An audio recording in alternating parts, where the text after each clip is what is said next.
For those of you that don't know me, my name is Patty Andreessen Shue. I'm with the Oshkosh Chamber of Commerce, and we are recording this session so that if you'd like to share with other individuals moving forward, you sure can. And it is just about 8 o'clock right now. So I'm going to kick this off. Just some operational things. As I said, this is an opportunity. We're so excited that we have both Steve Straub, who is the Dean for Manufacturing, Agriculture, and Construction, and also Greg Cooper with us, who is the Manager of Employee Connections. And he is going to, both of them are going to give us some tips and suggestions on proactive recruitment strategies. In addition, from how this is going to work standpoint, if on the bottom of your screen, you'll see a chat function. Anytime during the session you would like to utilize that, I will be more than happy to be your voice, and I'll be monitoring that as we go along. And so don't feel that you have to hold your questions to the end. You can ask as we go along. So with that in mind, Greg, do you want to kick off and start us up? Yeah. And thank you for that great introduction, Patty. So good morning, everyone. I hope that everyone is doing well. First off, I would like to start this presentation off by saying thank you to the members of the Oshkosh Chamber for allowing me and my colleague to speak with you this morning. My name is Greg Cooper. I'm the Manager of Employment Connection here at Fox Valley Technical College. I have the pleasure of being joined by the Dean of our Manufacturing Division, Steve Straub. During our short presentation today, after introductions, I will start by giving you a brief overview of the Employment Connections Department at Fox Valley Tech, in addition to providing you with some of our department updates that have changed the way that we connect with both students and employers over the course of the last year. Next, I will provide you with some ideas on proactive recruitment strategies to connect with our ever-changing student groups. A large majority of this information has been collected from information that me and my team have received from hundreds of advising sessions that we've completed over the course of this last year. And finally, after that, I will turn things over to Steve so that he can give you more of the manufacturing related content, along with providing information on degree pathways, industry cohorts, and apprenticeships. So without further ado, my name is Greg Cooper. I am a graduate of the University of Wisconsin, Oshkosh, with my bachelor's degree in human service leadership. I will also be completing my master's degree in higher education in August of this year, with an emphasis in post-secondary and technical education and social justice. I've been employed with Fox Valley Technical College since 2015, and I've held a number of different positions since that time.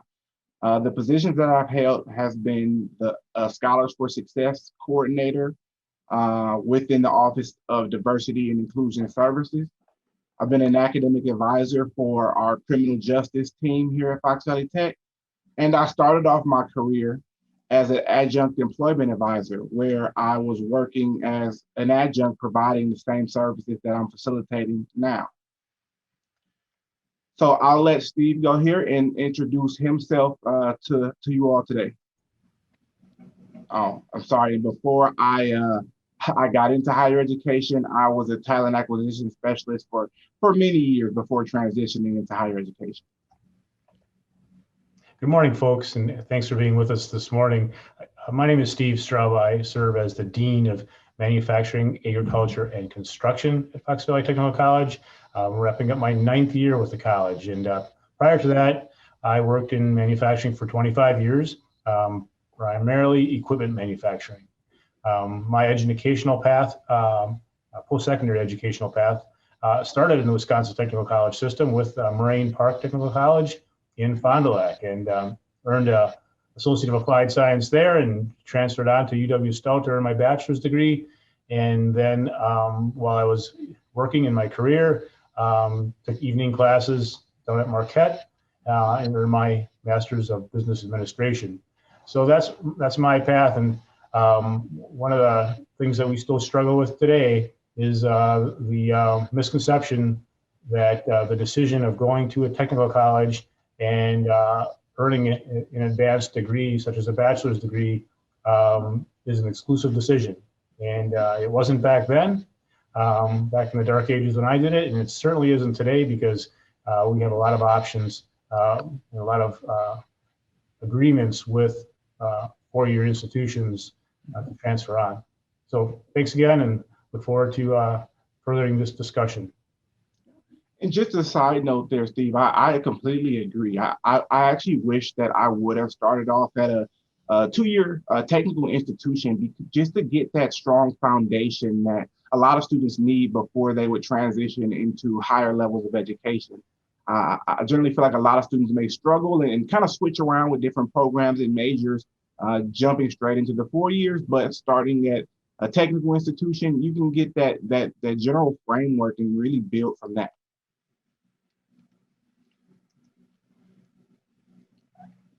Okay, so for everyone in attendance, as I've already stated, that I am currently the manager of the Employment Connections Department.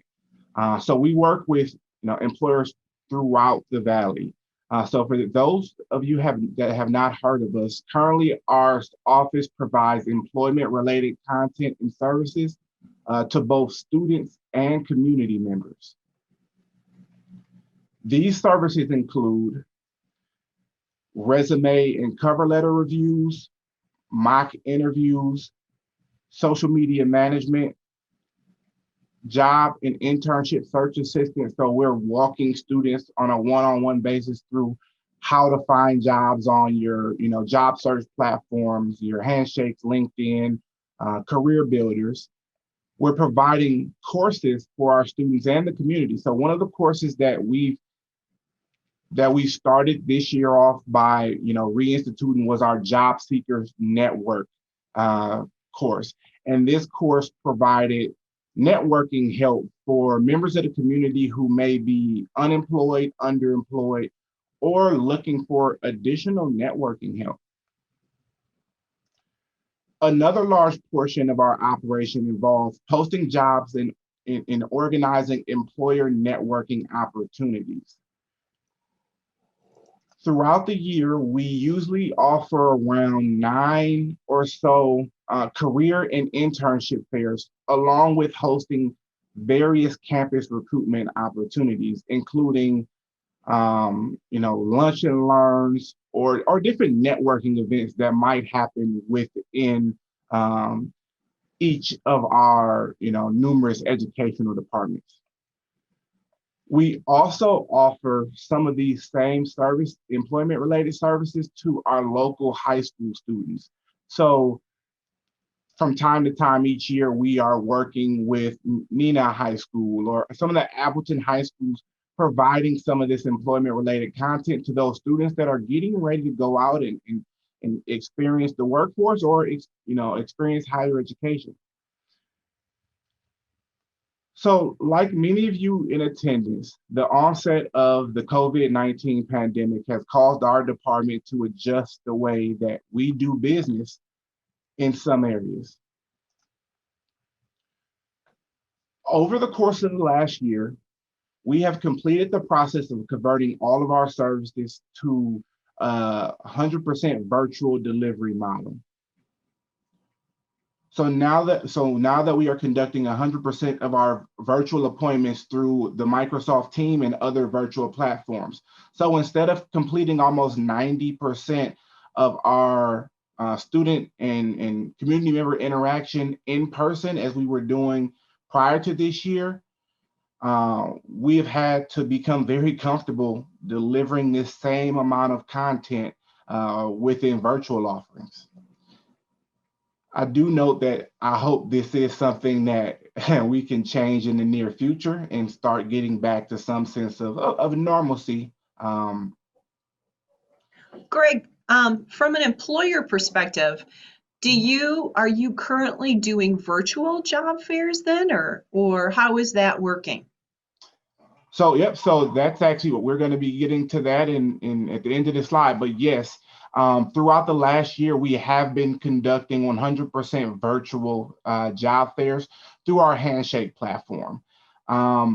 This is something that we are hoping that we can, depending on how things go with the lightening of restrictions and the space requirements, in the future, hopefully we can go back to offering some sorts of in-person job fairs. However, that's going to be something that we have to just really play by ear and really follow the rules that are in accordance laid out by the college. Okay, thank you. So as I was saying, we had to completely reevaluate the way that we connect with students and our employer partners. And just for those of you following along the slide, I'm on the middle section of the triangle. For a majority of this year, my staff and I have been coordinating virtual employer chats in place of some of the other in-person networking events that we've done in the past. These chats have been effective to give our students opportunities to network, with employers, even though in a virtual capacity. So what me and my department have been doing is each month or every other week, depending on when the events for different departments lie, we try to get a handful of employers from those specific areas to host 30 to 45-minute chats where we will, put an employer in a Zoom or Teams room, and we'll facilitate more of a chat, just helping our students understand a little bit more about the industry, helping them understand about different things that they can be doing now within their program to help become viable candidates for these institutions or for these organizations in the future. And last but not least, I already kind of touched on a little bit. Fox Valley Technical College, along with the other WTCS colleges, have recently adopted Handshake as our virtual job hosting platform.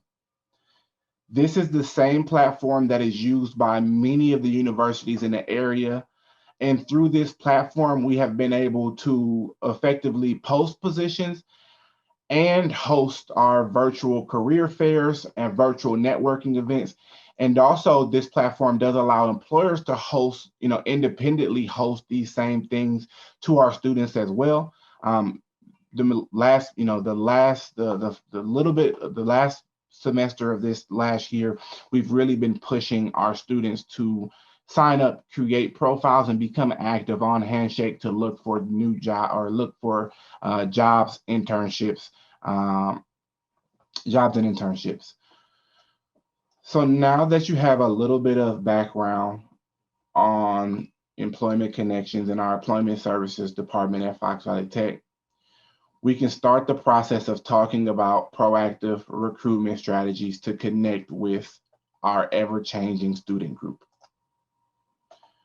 The first area that I would like to highlight is developing better relationships. Having strong candidate relationship management has quickly become one of the top 2020 recruitment trends. Students that I connect with on a regular basis are commonly ranting and raving about the relationships that they have been able to develop with some of our employer partners. These relationships can be facilitated on, social networking platforms like Handshake, LinkedIn, or other platforms, or for employers who are able to make those connections in person. These relationships can be facilitated in person. The key that I have found and that I express to all our employer partners is to have consistent communication. With the amount of jobs that are out there right now that our students have the opportunity to choose from within, many different, career fields, The turn and burn type of recruitment strategies that were often instituted are effectively turning some students off to those type of opportunities because they're looking for more of the relationship hire. While speaking with other recruiters that have been successful in hiring our students, they have informed me that they have utilized features within their applicant tracking system and other candidate management tracking systems to keep a list of proactive candidates and to keep reminders to follow up, and these follow-ups can be just sometimes checking in and figuring out checking in and seeing how that student is progressing within their coursework, or with checking to see how that student is progressing within their internships. The second strategy I'd like to highlight is engaging with talent earlier in their program. And so I feel like this has a little bit more relevance just because of, again, how our conversation started today, where I believe our host talked about how this is kind of like a recruitment time, and everybody sees that school is getting ready to let out, and or school is ready to be done for the semester, and students may be looking for jobs and internships. Well, unfortunately, with the current status of the job market and the COVID-19's effect on enrollment numbers in a lot of our institutions, employers have not been achieving the success that they once have engaging with their students or with our students at the final semester or right before graduation. Personally, within many of our programs, I have seen significantly higher numbers of students who are already employed well before the final semester of classes. We're seeing an increase in the amount of students who are utilizing employer tuition reimbursement offered by their employers to continue their education. And this is in turn, making it harder for employers who are looking to hire our students to really be able to attract those candidates, because again, they have already been pursued and they may already have those opportunities. So when working with employers, I highly recommend that they start looking at the demands of their workforce now and start looking at how they can create internship or entry-level job opportunities within their organization. By doing this, they can engage students earlier while they're enrolled in their program and providing them the jobs or internships that can hopefully turn into those long-term employments. The key to this is, again, providing these opportunities in a way that allows them to continue pursuing their degree or certificate or technical diploma. The next strategy that I would like to discuss is providing more clarity and visibility.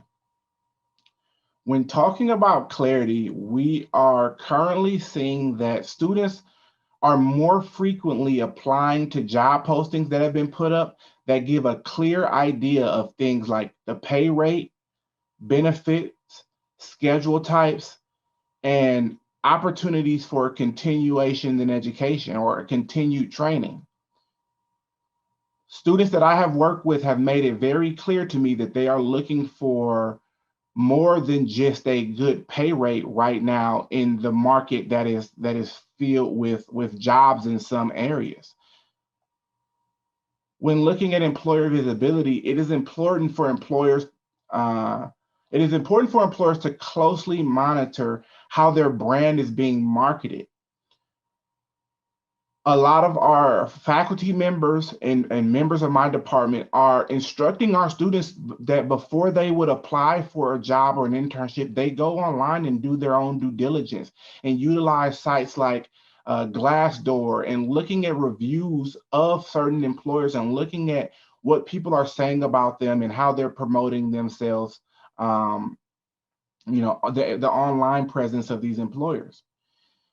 It is important for employers to monitor these, and they should closely review and encourage their current employees to post positive reviews of their experience with their company if they have if they have achieved any, because students are using these within their decisions to apply or not apply for certain companies.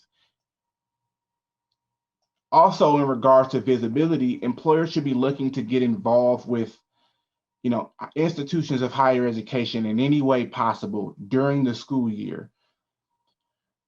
We host numerous networking sessions that we've already kind of discussed, and we also host numerous job fairs and just employer chats, which bring students closer than ever with employers. And we also sometimes even bring employers in to help us with resume reviews and mock interviews. As the COVID-19 restrictions are starting to be removed in some capacities, I highly recommend that employers make a conscious effort to attend some of these events and get their name out there within these institutions earlier, especially smaller employers. I also recommend that employers create opportunities for students to come visit their operations, whether that be manufacturing or even some of the professional services. Our students right now are I would say that sometimes they don't have the clearest idea or the clearest expectations of what they're actually getting themselves into when going into certain career fields, and really just have an inaccurate idea of what it's like to work in these fields. So I feel like it would be very important for, when possible, for employers to really open their doors and allow students to benefit from seeing the work that is being done. I find that this can really help solidify a student's idea of what they want to do, but also maybe solidify that student with the idea of working within this specific, industry or organization. This can also be done in video form. We've had a few videos sent in this year that have allowed students to see that. I don't know if it's been that effective. However, I think that it's great to have any type of visibility that you can with students. There's also a very apparent need for help in the local high schools with providing the resume cover letter support. There's oftentimes that we get so many requests that we just can't fulfill them all with our current staffing.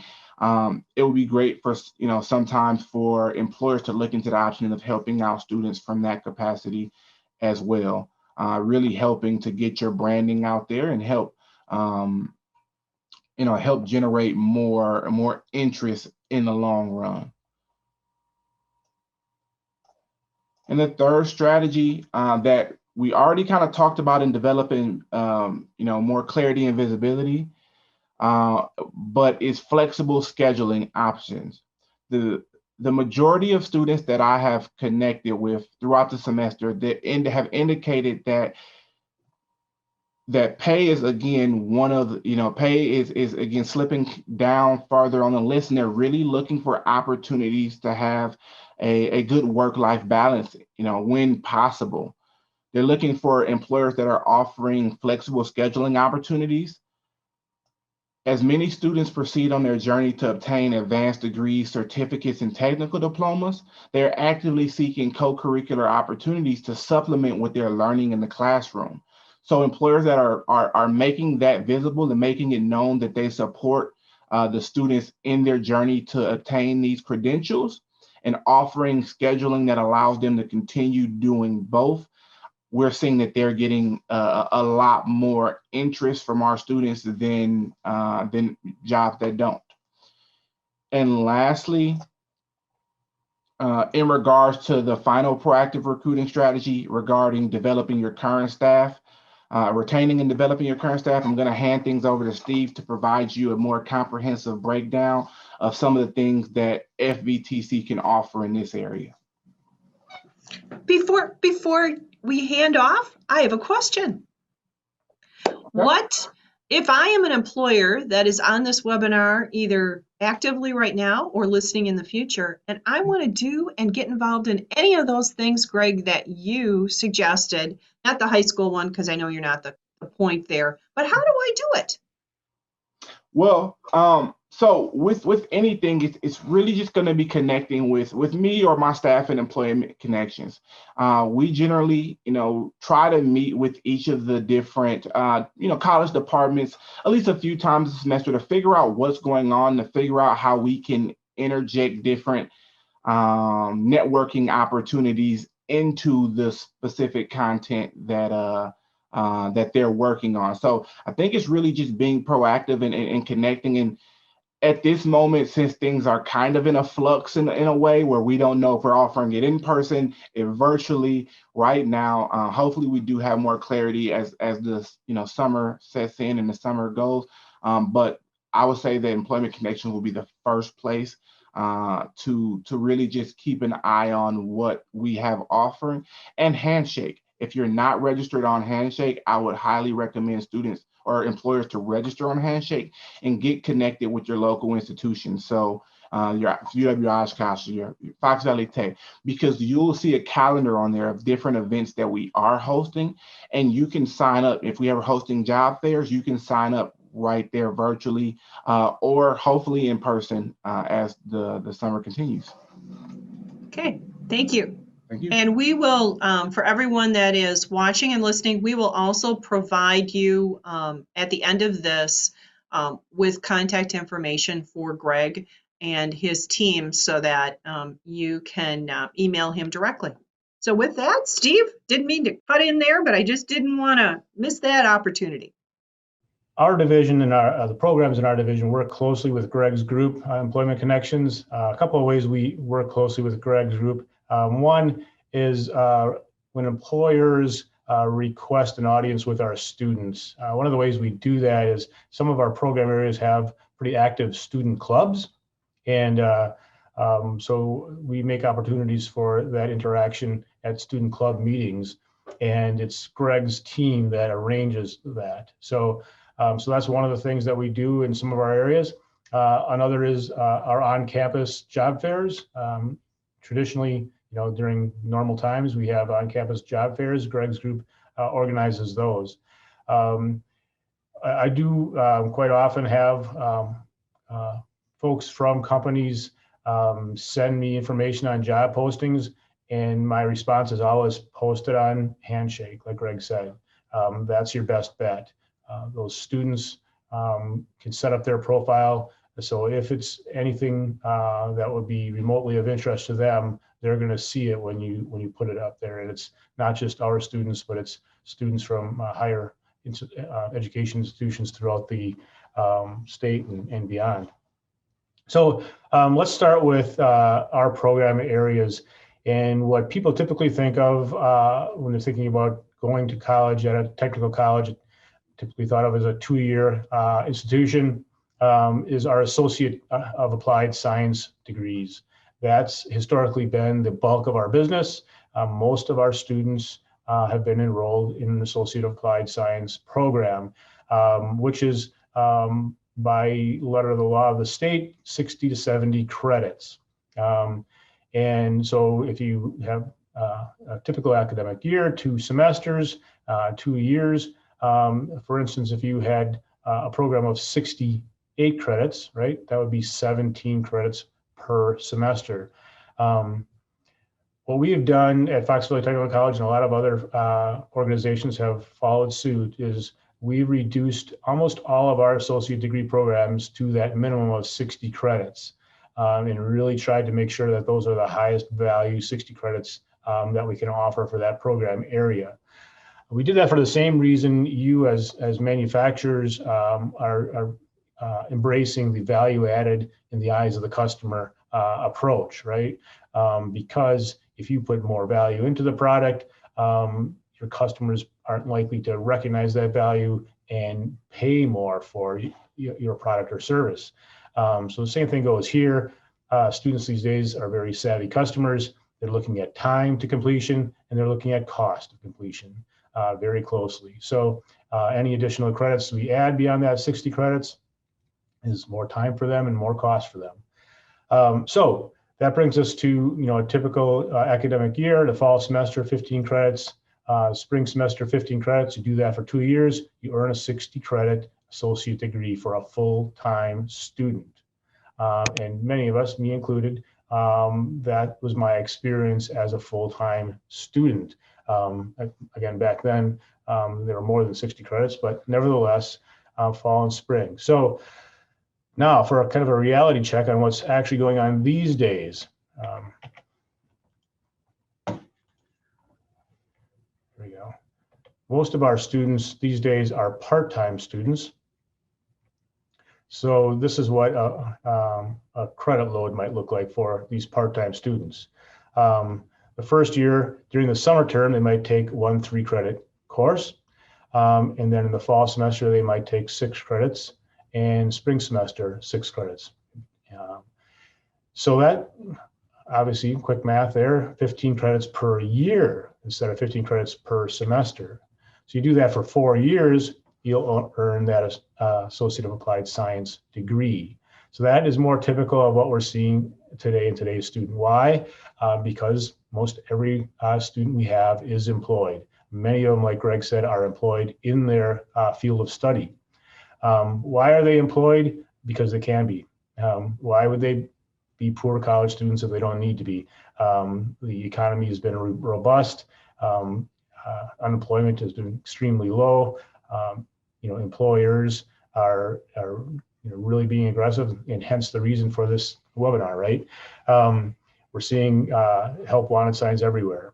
So that's the current state, right? So these part-time students still represent cars in our parking lots. They still represent headcount on our campus. Our headcount is still very strong, but the credits earned are down from where they were. Let's say right when we came out of the recession. We were at record levels of enrollments at that point because we had a lot of displaced workers. So that's kind of where we are, just kind of to ground you in where things are currently on our traditional degree pathways. So here's one of those pathways. This is our automation technology pathway. We start out with a 16 credit industrial maintenance certificate. If they continue on, they can earn a 1-year technical diploma in industrial maintenance. That's 26 credits. And then from there, all of those credits transfer into one of 2 associate degree programs, our electromechanical associate degree or our automated manufacturing systems program. The electromechanical pathway is geared more towards folks who are inclined to be interested in maintenance, the electrical and mechanical maintenance positions. And then the automated manufacturing systems, on the other hand, is more geared toward folks who might be interested in designing and building and programming those automated manufacturing systems, and then going out on the install probably and installing them and getting them, commissioning them, getting them up and running for the manufacturers, either their employer or they're doing that as a contractor.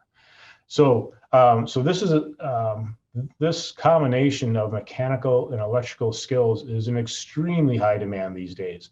So this is one of the areas where I received many inquiries. So does Greg's team, and as you can imagine, with what we laid out is the reality of our current state.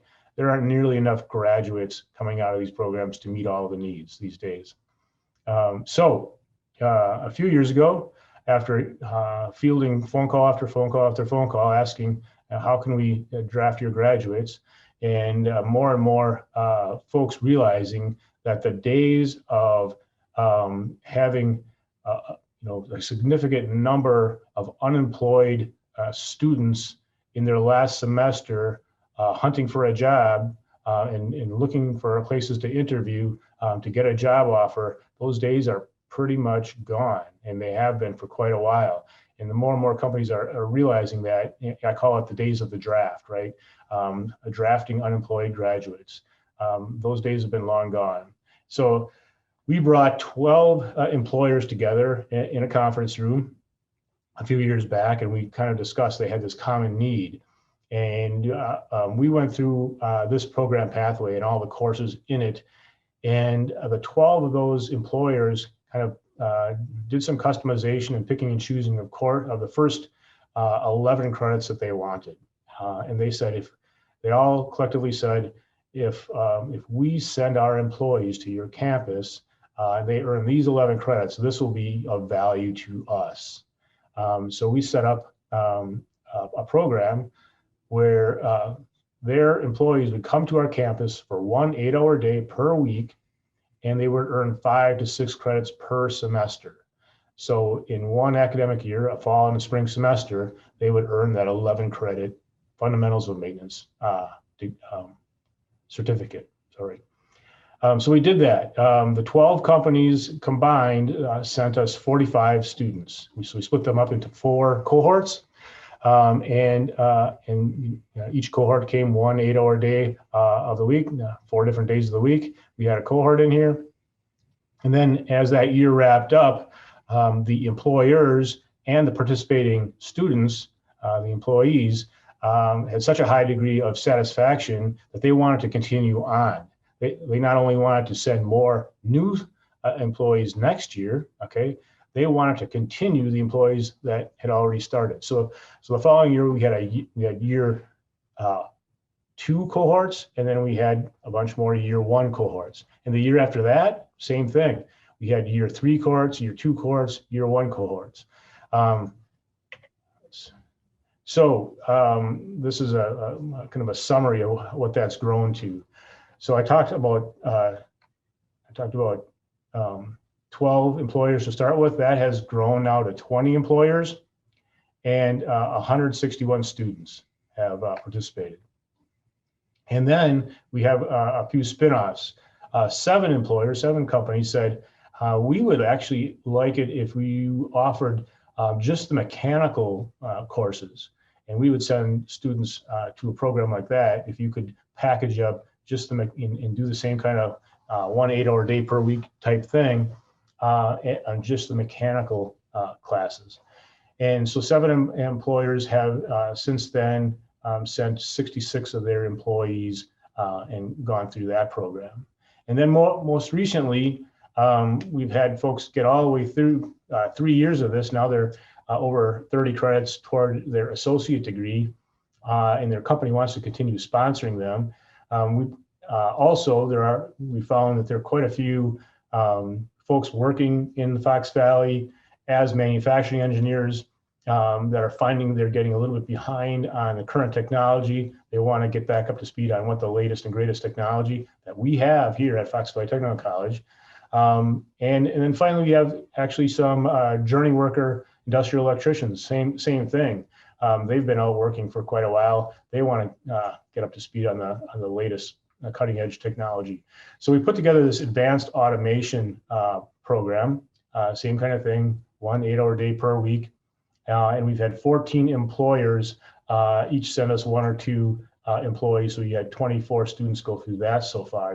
Those are typically the second year courses in our Automated Manufacturing Systems Associate Degree program.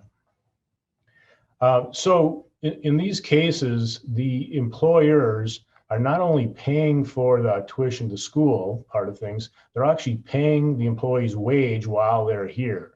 And that gives you an idea of kind of the current state of things, and the realization that, again, there aren't enough folks to draft. We need to grow our own talent. So Fox Valley Technical College is in the business of partnering with industrial partners to help them grow their own talent.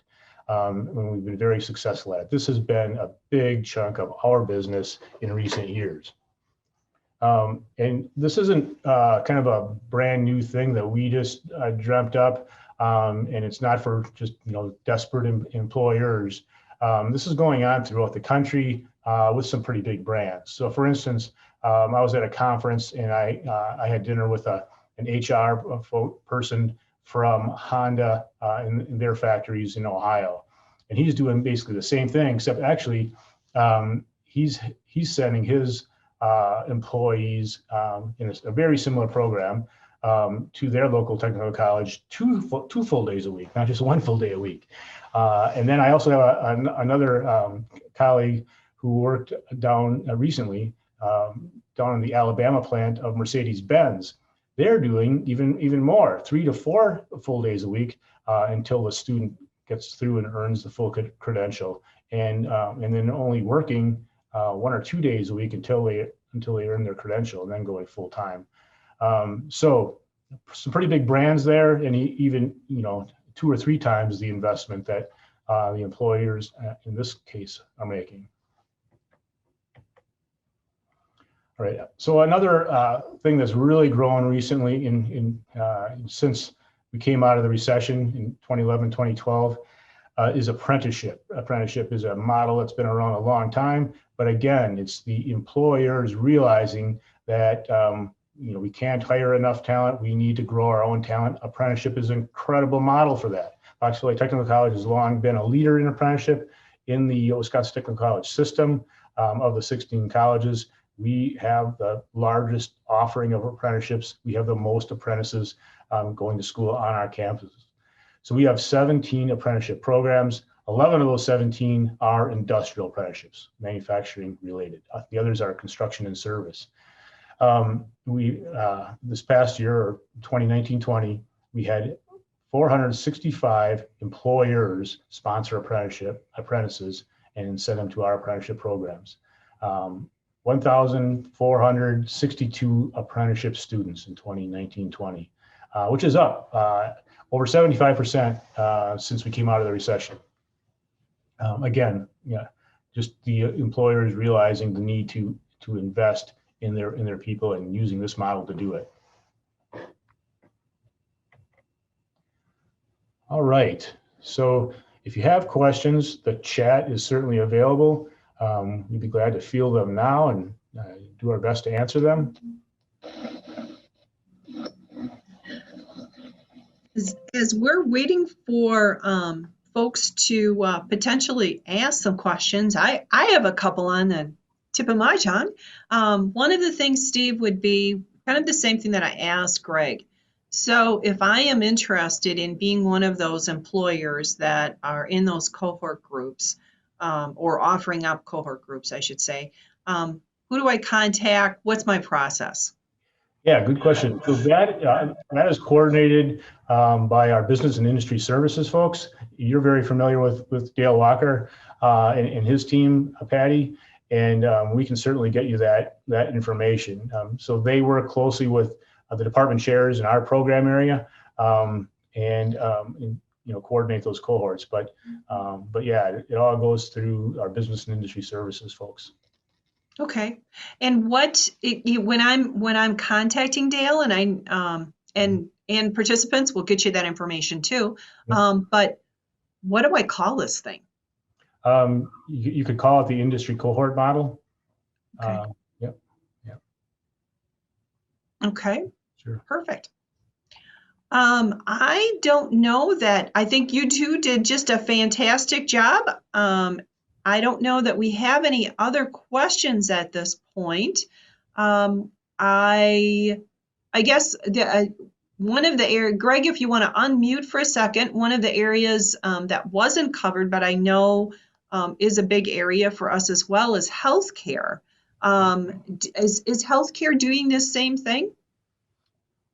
So our healthcare divisions are doing very, very well. So they've been able to kind of keep everything running as is, similar to Steve's group, where they have been. So I don't know that they have a cohort model that they are running like that. However, we do have some very strong industry partners that really coordinate all of our internship and externship experience within the healthcare. I believe our healthcare divisions, I believe they get 3 or so internship or externship sites before they can go through their program. So I know that by the time many of them get out of our program, they're well versed in a lot of different areas within healthcare. Okay, and would your group be also the one that employers should contact if they want to be one of those intern or externships? So you can. However, I would need to pass you along to someone else. So since there's so many regulations and HIPAA rules and regulations that are involved with that, that's more held by the dean of our healthcare, our health science group. Okay. But you can still be their liaison into all those areas. All right. Okay. Well, thank you very much, gentlemen. Appreciate you spending time with us this morning. And in your PowerPoint, do you have perhaps what you could do what we'll do is we will send out to everybody that is registered. So Greg, if you can send me your contact information, and just for those individuals also that are listening to us right now, what would in case that will take care of those registrants, but they want to listen to it later on because this is recorded, what is your email address? And they can write that down. And Steve, I'm going to ask you the same thing. Sure. So I think what you're doing right now, Greg, is you're putting it into the chat function. Okay, that's great. Yep, I see that you've got that in there. And just in case the chat function isn't part of the recording, always this whole COVID thing is learn me. I've learned that I need to do backup upon backup. What is just verbally tell us what it is. And Steve, thanks for doing this. So my email address is going to be Cooper. So my last name, COOPER, then the first initial of my first name. So CooperG@fvtc.edu. Perfect, because somebody just emailed in and said that they didn't see that in there. So Steve, do you want to do the same thing, please? Yep, mine is just my last name, Straub, STRAUB @fvtc.edu. And then Steve, can you also give us Dale's? Yeah, grab that quick. You've got more than one Walker here, so. I was teasing Steve yesterday because I said you were there long enough that you don't even have the initial. They just have their last name as part of yours. Right. Still feel like I'm new, but I guess not. Did you find it? Unless I have it. Okay, go ahead. It's going to be, so Dale's, the director of our business and industry services, his email is going to be WALKERD, as in dog, @fvtc.edu. Thank you all, gentlemen. Much appreciated. Absolutely, And, my pleasure. It's a pleasure to partner with the Oshkosh Chamber. So thanks for this offer, Patty. Much appreciated. Thank you. Wishing you all a great day. Signing off. Bye.